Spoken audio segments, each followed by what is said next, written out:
Gheorghe, dragul meu, necazul prin care treci este o parte din planul lui Dumnezeu cu tine.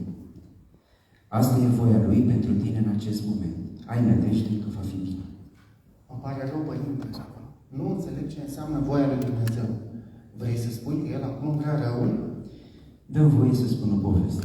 Nu durează mult. Povestea pe care doresc să ți-o spun este tot despre un Gheorghe. Nimic neîntâmplător. Da, să zicem. Începeți povestea. Nu am timp prea mult la dispoziție. Pe malul brațului Sfântului Gheorghe din delta Dunării se află satul Mahmudia. Chiar anul trecut, în vară, a fost îndată. O splendoare de loc. Exact așa este. Aici locuia familia Calciu. Nici prea bogată, nici prea săracă. Își ducea traiul cu bucurie și mulțumire înainte lui Dumnezeu. Ghiță, Ghiță, scoală de grab, băiete. Acum șade soarele pe cer și nu am făcut nimic ca bun înainte lui Dumnezeu. Da, cușa, cușica, mamă. Stai să-mi deschid ochii. Hai, ia straista, căprițele te așteaptă în ogradă. Să mă aștepte, vină cușica. Vezi, să ne readuci tefere și sănătoase, nu cumva să se nece sau să mănânce iarbărea. Nu, mamă, nu. Am eu grijă. Ele o să mă asculte. Știu că le iubesc. Știu, cum să nu știu? Să nu stai mult, am nevoie de ajutor la pește. Domnul să te binecuvinteze. Ghiță, cum îi spuneau cei ai casei, era al 11-lea copil al familiei Calciu. 11? Cam mulți. Acum nu mai stă nimeni să facă atâția copii. Noi ne-am oprit la 2. E prea greu.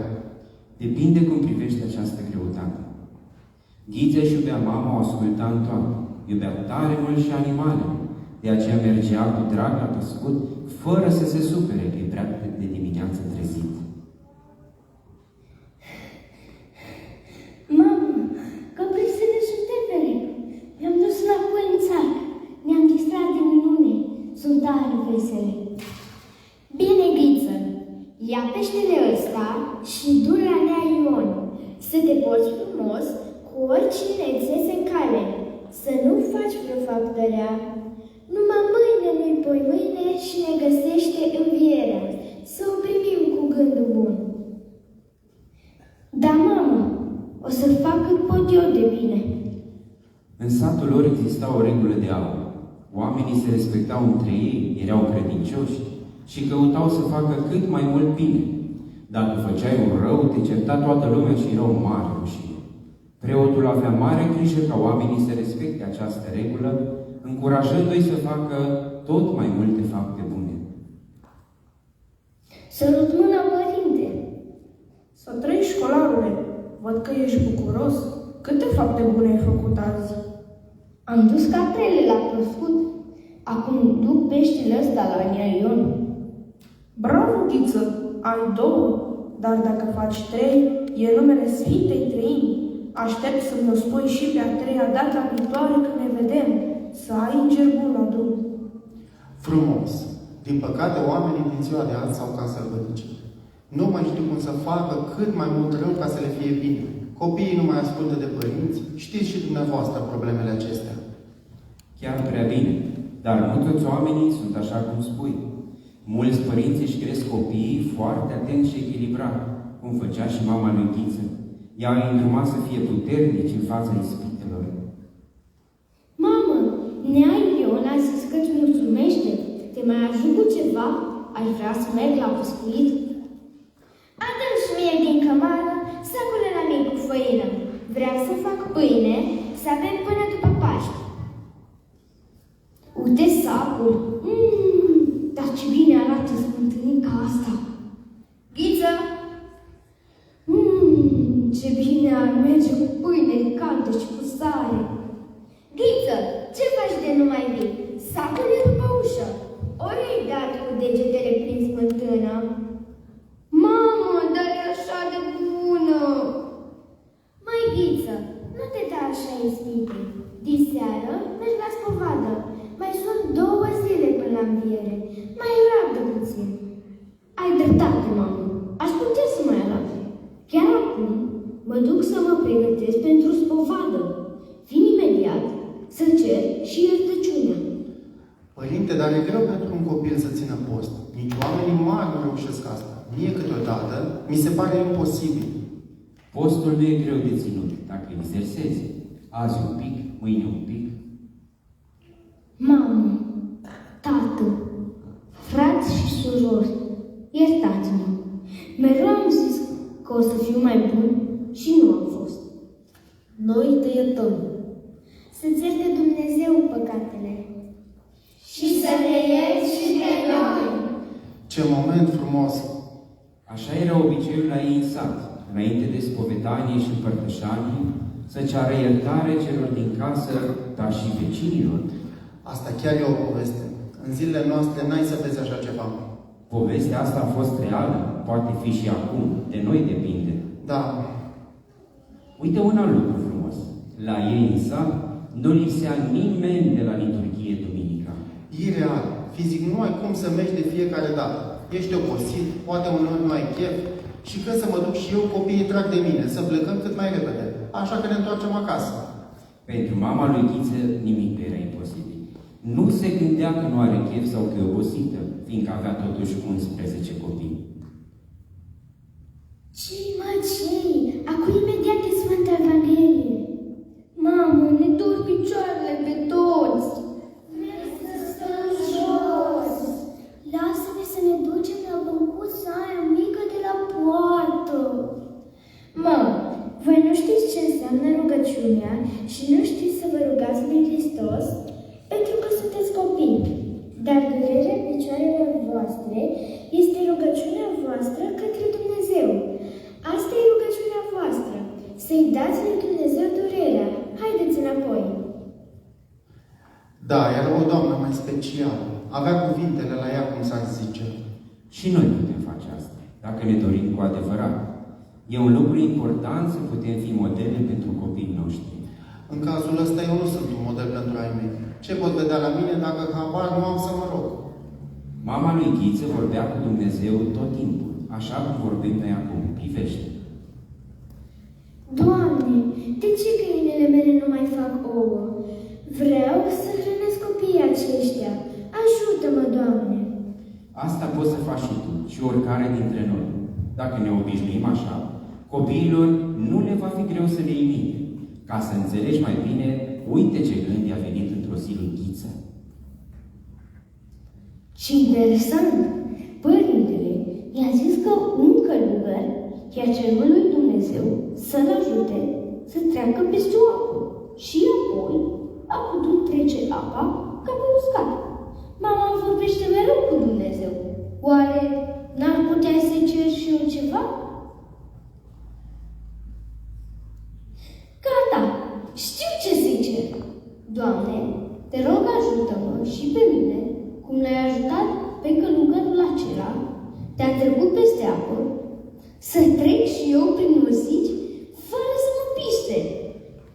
Ghiță s-a rugat din toată inima și când a pășit o lumină puternică a învelit grădină. Nu simțea nicio pișcătură, asta până când nu l-a auzit înjurând pe vecinul lui. Ce urât vorbește neacusticul ăsta! Au! Au! Ce mă pișcă? Ce s-a întâmplat? De ce a plecat lumina? Când a mai crescut, copilul i-a povestit mamei lui această întâmplare. Mama nu i-a spus nimic, dar apoi i-a sărutat mâna, lucru pe care nu-l mai făcuse niciodată, nici cu el, nici frații. De ce crezi că lumina s-a îndepărtat de el? Nu știu, poate nu s-a rugat cum trebuie. Nu. Această întâmplare făcea parte din planul lui Dumnezeu cu Ghiță.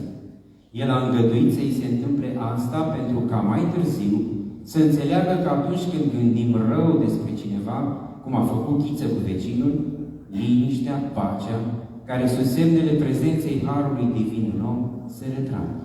Cred că pricep, dar foarte puțin. Tot e bine decât nimic.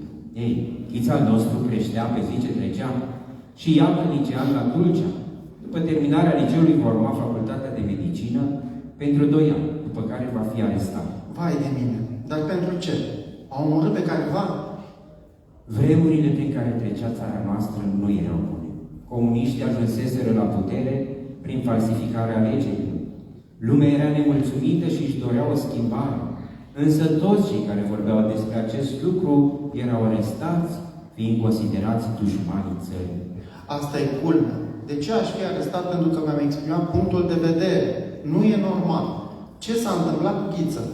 A fost condamnat la 15 ani de închisoare la Pitești. 15 ani? Pe nedrept? Fără vreo vină? Cum e posibil una ca asta? Părinte, scuză-mă, dar unde e voia aia a lui Dumnezeu despre care tot vorbești? Pare de necrezut, dar dăm voie să-ți povestesc mai departe. Într-adevăr, la început, viața în închisoare a fost un calvar pentru Ghiță.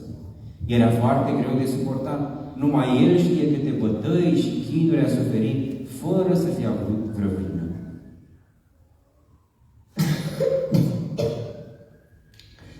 Și tu, tot așa. Tot fără vină. Tot. E nedrept. Nu am făcut nimic. M-au arestat degeaba. Cum voi rezista? Dragul meu, uită-te la mine. Sunt aici de albu. Sunt și eu nevinovat. Cum crezi că am rezistat? Te sfătuiesc să-ți amintești toate rugăciunile și poeziile învățate și să-ți pui nădejdea mare în Dumnezeu. Altă cale de supraviețuire nu există. Astfel, urmând exemplul altor deținuți nevinovați, reușea să supraviețuiască singur. Mă înfior. Dar totuși, unde e voia lui Dumnezeu? Iată. Doamne, dacă scap sănătos la minte și la trup, mă voi face preot. Și după 15 ani, Mă când a voi fost face preot. eliberat, a căutat să împlinească această promisiune, dorind să urmeze facultatea de teologie din București. Aici însă nu l-au primit, pentru că făcuse pușcărie. Da, e clar. Nu asta era voia lui Dumnezeu. Nu te grăbi să tragi concluzii. Nu a fost primit nici la medicină. I s-a permis să facă facultatea de filologie și a ajuns profesor de franceză. Însă dorința mare de a-și respecta promisiunea de a deveni preot nu l-a părăsit. Și a făcut curajul să vorbească chiar patriarhului. Doamne, am rezistat în închisoare datorită ție. Și oamenii buni și-au suferit aceleași chinuri ca și mine. Dacă voia ta e să mă fac preot, fă cum știi. Părinte Patriarh, am fost închis 15 ani, fără să fi avut vreo vină. Vă rog să-mi ascultați dorința. Am făcut o promisiune înaintea lui Dumnezeu că îi voi sluji dacă scap teafăr din închisoare, dar văd că nu e posibil. Sunteți singura mea speranță. Mă puteți ajuta? Să scoți hârtia asta și să te duci să îți depui din nou dosarul la facultate. Patriarhul îi spusese să scoată din dosar hârtia în care scria că a făcut 15 ani de închisoare. Ghiță nu se aștepta la nimic, însă află că i-a admis la teologie, cel mai probabil pentru că intervenise patriarhul. Ce bucurie mare, ce fericire, ce zici, Dorie? Inițial aș fi vrut să zic că i-a dat mită, cum am mai tot auzit, dar ținând cont că e proaspăt ieșit din închisoare, bătut și chinuit, tot ce e posibil să fie voia lui Dumnezeu. E bine să nu pleci urechea la vorbe urâte. Văd că nu ești convins pe deplin. Bine, nu asta am vrut să spun, dar... În orice caz, te asigur că părintele a terminat facultatea, a fost preoțit și a ajuns profesor la seminarul teologic. Aha, și așa se termină povestea? Nu, cei mai greu de acum urmează. Dar ce mai poate fi? Omul a suferit destul. Părintele a fost arestat din nou. Conducerea țării, din timpul acela, pornise o acțiune de demolare a bisericilor, fiind astfel și împotriva preoților. Nu se poate. Prima oară pentru că și-a spus părerea. Dar acum cu ce a mai greșit omul ăsta? Doar pentru că era preot? Sunt foarte întristat. Vor veni după mine să mă aresteze. Nu știu dacă mi-am putere să lupt. Dumnezeu a făcut necazul ca omul să-l ducă. O să reziști și de data aceasta, să n-ai nicio teamă. Mulțumesc, soră dragă. Să-mi ajute Dumnezeu să-mi duc suferința, dacă asta e voia Lui acum cu mine. Părinte, nu pot nega. Are ceva special omul acesta. Toți avem lucrul acesta special. Trebuie doar accesat. Credința și lăsarea în voia lui Dumnezeu. Dacă vrei să ieși din închisoare, am aici o hârtie prin care îți recunoști vina pentru care ai fost închis. Dacă o semnezi, ieși. Dacă nu, mori. Ce alegi? Nu sunt vinovat cu nimic. Nu pot semna o minciună. Atunci vei suporta consecințele. Te vom duce la izolare. 7 luni a stat închis într-o celulă îngustă și întunecoasă. Timp în care gardienii vorbeau foarte urât ca să cedeze psihic, să semneze acea hârtie. Ești ultimul om. Soția ta a divorțat de tine. Copilul te urăște. Toți îl arată cu degetul din cauza ta. Nu vrea să te mai vadă. Nu meriți să trăiești. Toți colegii tăi te urăsc. I-ai pus în pericol. Și elevii tăi te urăsc. Nu mai pot deveni preoți din cauza ta. Minciuni, minciuni! Nu este adevărat! Nu voi semna nimic, nimic! Ce oameni fără suflet. Mă cutremur. Totul pare acum chiar fără scăpare. Aparent fără scăpare. Sigur, părintele istopit de putere, de atâtea gânduri care îi măcineau sufletul, s-a simțit la un moment dat deznădăjduit, crezând cu adevărat că nimeni nu-l mai iubește și toți l-au părăsit. Însă și-a adus aminte de mama lui, care murise de câțiva ani și cu care se sfătuia mereu. Mamă, tu m-ai învățat pe mine credința și tu m-ai părăsit și tu mă urăști. Nu mai este niciun fel de dragoste pentru mine în lumea aceasta. Părintele a visat-o pe mama lui, care i-a răspuns. Nu, te bat. Cum îți închipui tu că poți să te părăsesc? Incredibil, uimitor, câtă rezistență psihică și câtă credință a avut omul acesta. Uimitor a fost și faptul că a doua zi au sosit să-l viziteze soția și copilul. Deci toate erau minciuni. După o vreme, părintele a fost eliberat fără nicio condiție. Părinte, ești liber. Ce ușurare! Slavă lui Dumnezeu pentru toate! Din păcate, nu mai poți rămâne în țară. Nu se poate, nu se poate, este prea de tot. Este și nu este. Ascultă. Totul s-a întâmplat din nou cu îngăduința lui Dumnezeu. Părintele a fost alungat din țară, dar a ajuns în America, unde era mare nevoie de el. A construit aici o parohie ca o familie și a ajutat foarte mulți oameni. Adică vrei să spui că a trecut prin tot calvarul ăsta ca să... Da, să-i slujească lui Dumnezeu, ca preot într-o țară străină, pentru oamenii care aveau nevoie de el. Mulți americani au devenit ortodoxi, cunoscându-l pe părinte. Aici viața lui era frumoasă, era iubit și apreciat. Dar mai avea o dorință care îl urmărea mereu, să se întoarcă în România. Doamne, mă bucur de tot ce am acum, de toată suferința prin care am trecut, dar tare aș vrea să-mi revăd țara, satul în care am locuit, să slujesc o liturghie oriunde mai trimite acolo. Dacă e voia ta să mă întorc, deschide-mi tu căile, căci vezi că nu e posibil. Și Dumnezeu, dragul lui prieten și însoțitor prin chinurile vieții, i-a ascultat rugăciuni și prin căile știute doar de el, i-a permis să se reîntoarcă în țară, unde a fost întâmpinat cu dragoste și emoție de prietenii săi din închisori, dar și de unii din foștii ei, pentru care a fost un model de mărturisire a credinței. Părinte, Da, Gheorghe. am înțeles. Necazul prin care trec acum e dat cu un scop. Trebuie doar să am răbdare și să nu cad în deznădejde. Vă rog să-mi iertați purtarea. Niciodată să nu deznădăjduiți, pentru că în cea mai grea împrejurare Dumnezeu mereu deschide o poartă.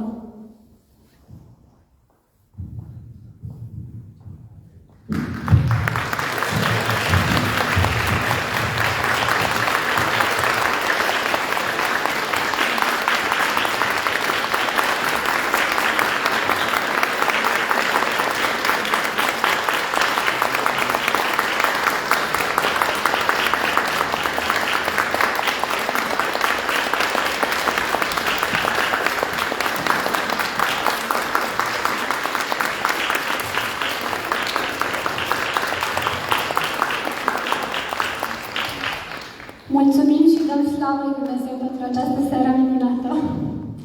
Vă mulțumesc dumneavoastră tuturor celor prezenți pentru participare. Și felicităm grupa de teatru Nectar, adevărați artiști.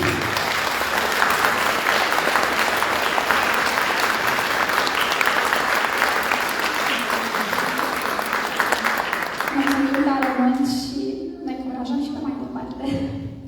Mulțumim tare mult încă o dată invitatelor noastre și apreciem efortul depus de a veni astăzi la Brașov special pentru acest eveniment. Mulțumim, mă bucur că a ajuns și Moderna Matic alături de noi, care îi mulțumim pentru acest proiect și pe care l-a inițiat și documentat și o așteptăm în continuare cu alte proiecte la fel de minunate. Poate toate acestea nu ar fi fost posibile fără sprijinul, înțelegerea, susținerea și dragostea cu care și-a îmbrățișat întreaga familie domnul Marian Condei. Soțul autoarului, care îi mulțumim și de această seară. Mulțumim gazelor noastre de aici, de la Casa Armatei, în special domnului comandant Mihai Alexandrescu, alături de minunata sa soție, doamna Iuliana Alexandrescu, care ne-au susținut.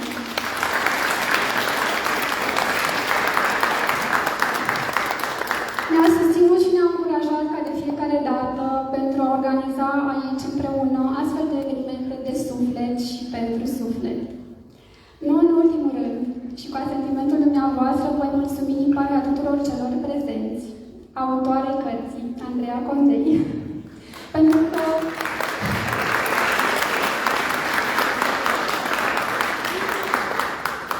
că ne-a dăruit din prea plin sufletului ei și nouă frântură.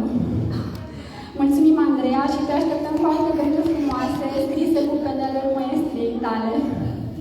Iar la final,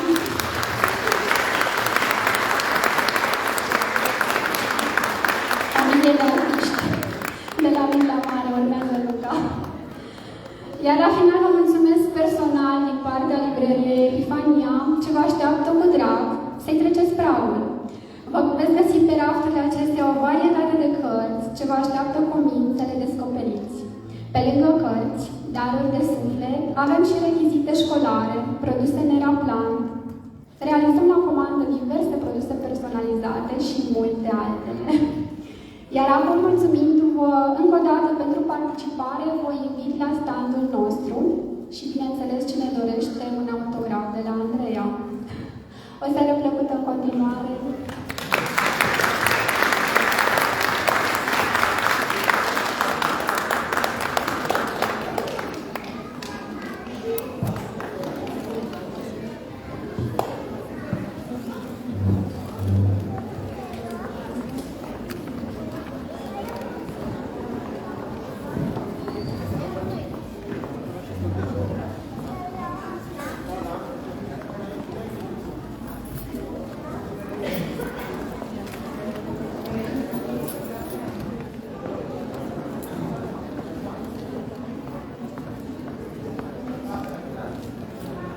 Tot uitam să fac poze. Dar am făcut.